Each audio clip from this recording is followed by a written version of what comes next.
Histoire d'Afrique vibrante au ton chaud représentant un village rural africain, où une puissante sorcière a semé la terreur parmi les habitants, les empêchant de sortir de leur maison entorchie, ornée de toits de chaume et de tissus colorés aux motifs complexes.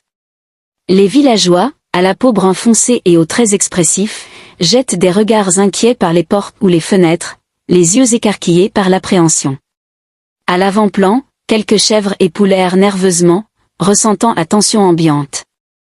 La sorcière, enveloppée de mystère, est visible au loin, ses longues robes flottant au vent léger, tandis qu'elle dégage une aura de mysticisme et de menace.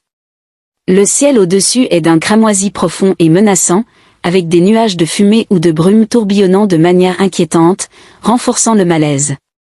L'atmosphère générale est empreinte de superstition et de crainte, les villageois étant prisonniers de la peur, incapables d'échapper à l'emprise de la sorcière.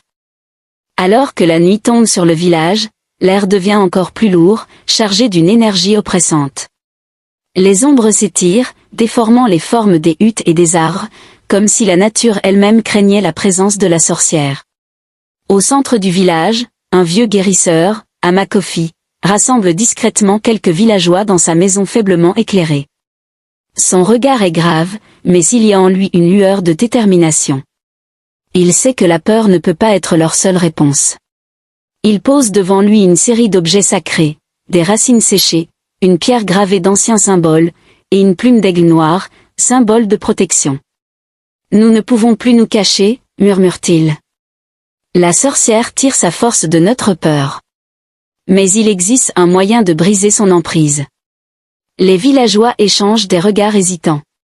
Depuis des semaines, ils n'ont osé ni cultiver leurs champs ni chercher de l'eau au puits. Mais l'idée de reprendre leur liberté insuffle en eux un début d'espoir. Pendant ce temps, au sommet d'une colline surplombant le village, la sorcière observe la scène. Ses yeux scintillent d'un éclat surnaturel sous le clair de lune. Elle sent que quelque chose est en train de changer. Un sourire énigmatique se dessine sur ses lèvres. « Ils osent enfin me défier », murmure-t-elle, avant de lever les bras vers le ciel.